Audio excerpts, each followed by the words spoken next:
You are still watching the W Movement 3x3 Premier Leg 3 presented by Girls Got Game PH. And before our semis match, we have our last game between Swish Fit Fortitude and Jump Shot team.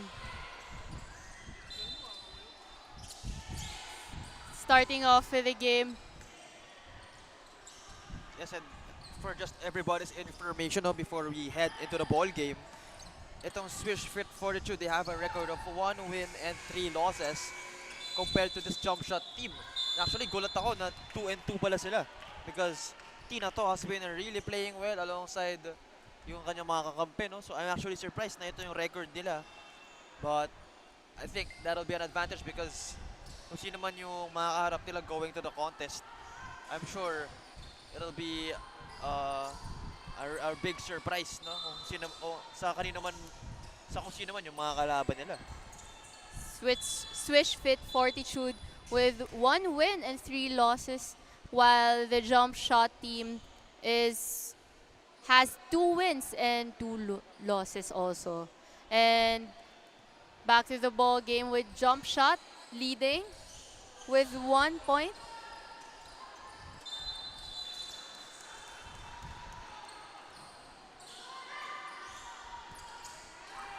Swish Fit now looking for another win to cap before capping off this afternoon.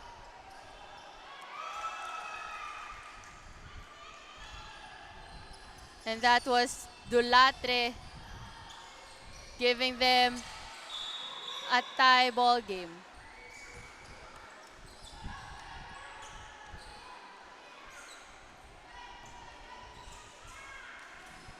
Another shot from Swish Fit.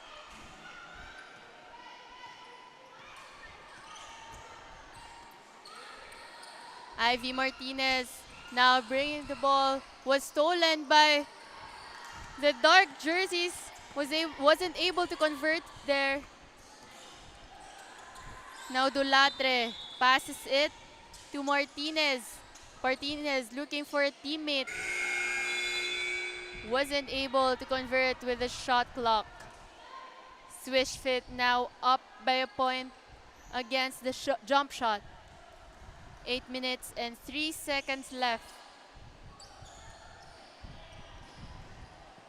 Jump shot trying for a 2 points there. Again, itong Swish Fit Fortitude, no? A really underrated team. They have a losing record ngayon, pero don't underestimate this team because maraming pwedeng mag-edit dyan. Of course, we have Saluan and sila Martinez, no? You really have to guard this team because if nag-relax ka masyado, they might hit you in the back. Yun na nga, yung sinasabi A natin. buzzer beater there, Cholo. Yung mga di natin inasahang tira. They really have the elements of surprise, no, coming into this ball game. A buzzer beater there by the Swish Fit Fortitude. And another shot given by Jump Shot makes the game tied at 3. Martinez looking for space. However, shot clock was called. Now it's the dark jersey's turn. Sinin on the ball. Passes it to her teammate Tang. Tang for a reverse layup. Wasn't able to score that one.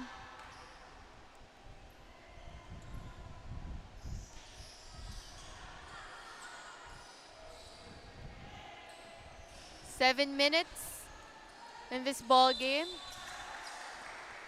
We can see how Swish Fit communicates to each other here, Cholo, and really minding Tina To, even in front of them, knowing that Tina To can make everything if left. And just like that,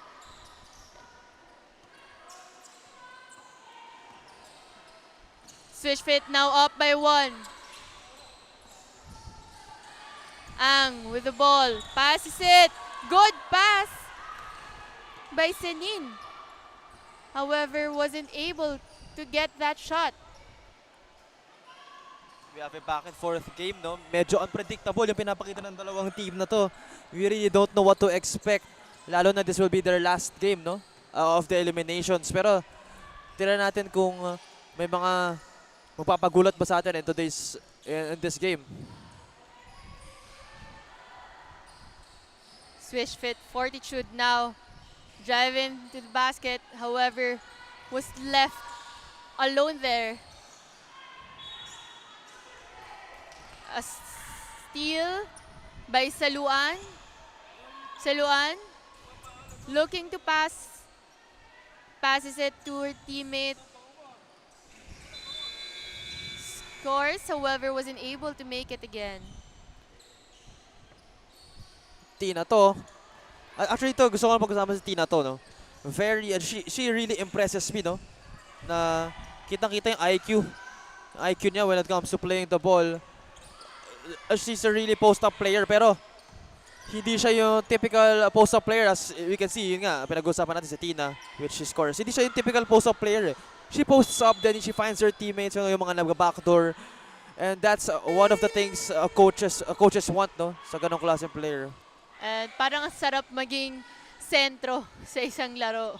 Knowing that she can post up, do post up moves, and really bring you screens also.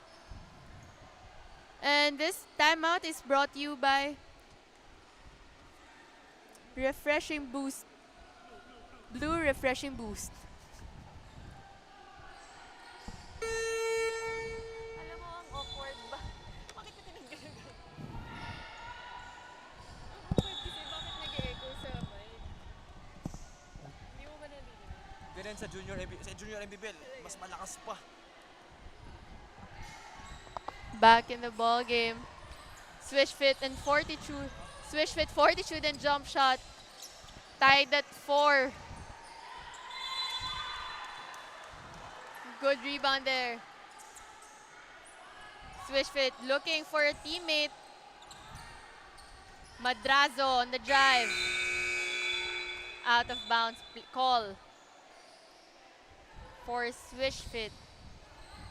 4 minutes and 59 seconds left for the last game. For our last game before the semis. Jump shot. Now looking for Tina To. Tina To shoots, wasn't able to convert. Saluan now with the ball.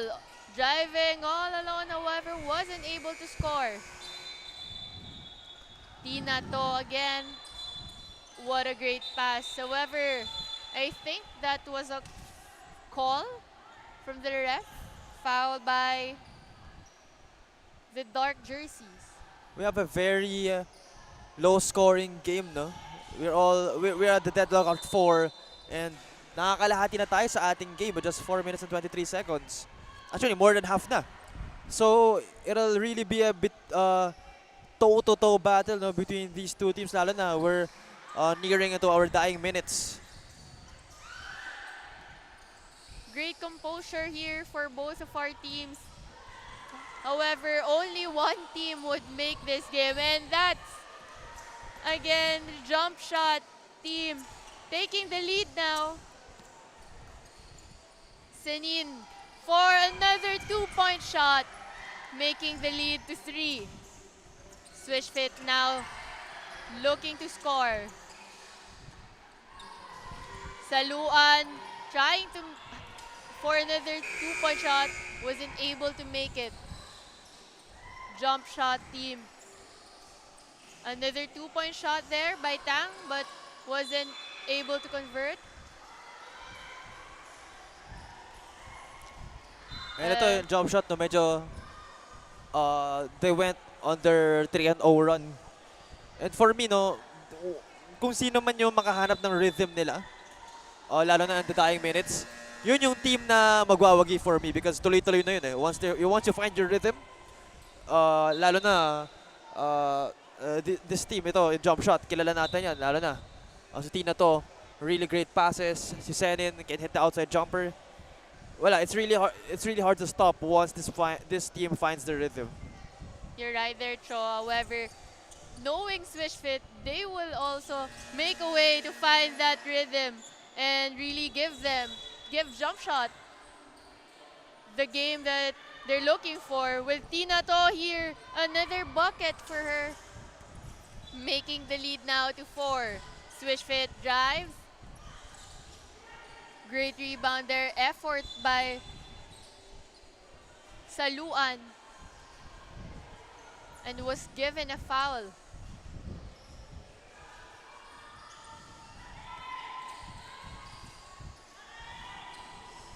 Jo M now enters the ball game for Saluan. Dark jerseys. Possession now. Another 2, but misses. Saluan gives to Jo M. Jo M shoots.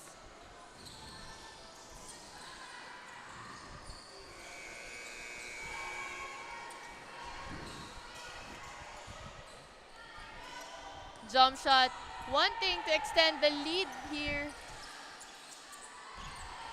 Swish Fit. Box. Good shot there by Swish Fit. And the rebound by Tina To again. What toughness, no, shown by Tina. Nakita natin ang ganda ng maneuver niya that time, the step through, pero hindi pumalag. But she kept fighting for the ball and eventually got the bucket. You know, Cho, we keep on saying Tina To, but little do we know that Nordia Senin has 4 points now and giving Tina To only 3. She's actually silent, but then making a big impact here. Possession now back to the jump shot team. And I think there was a pushing foul called there. 5-9 for the jump shot. Tina To again, make that her 4th point alongside with Senin. Medyo lumalaki yung hinahabol ng Swish Fit dito. Again, we're nearing our 1-minute mark. Hindi pa rin ganyang kalaki ang lamang ng jump shot. If you're Swish Fit 42, ayaw mo pumasok ng 1-minute mark ng ganyang kalaki ang kalamangan because it'll be a hard, a really tall mountain to climb.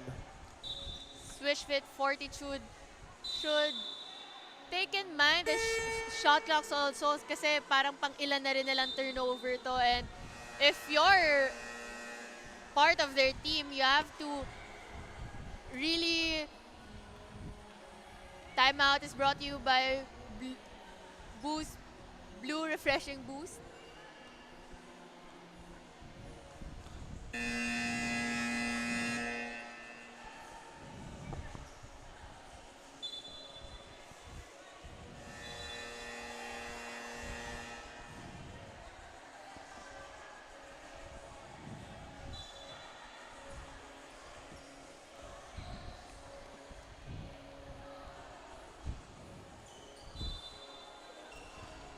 And we are back to the ball game, no?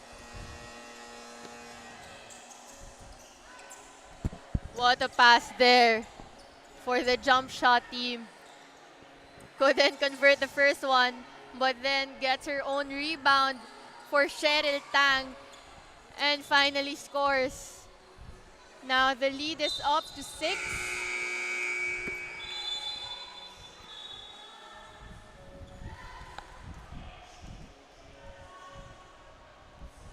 .54 seconds left for this ball game. Swish Fit with 5 points and jump shot with 11. Swish Fit looking for a teammate. Miscommunication right there.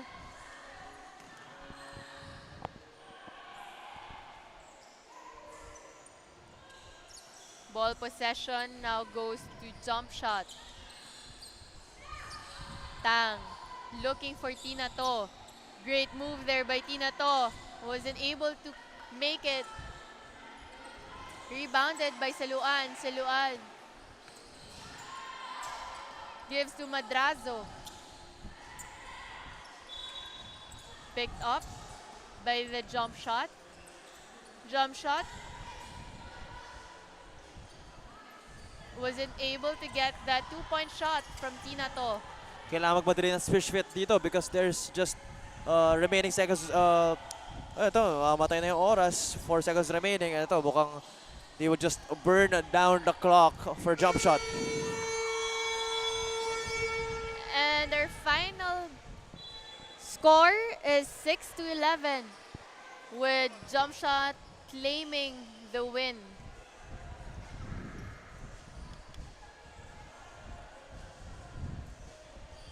Final score is 6-11 in favor of jump shot. And our best player of the game goes to our Eurotex best player, Matibay best player of the game goes to Tina To with 4 points. With her rebounds and drives. Up next, we have our semis with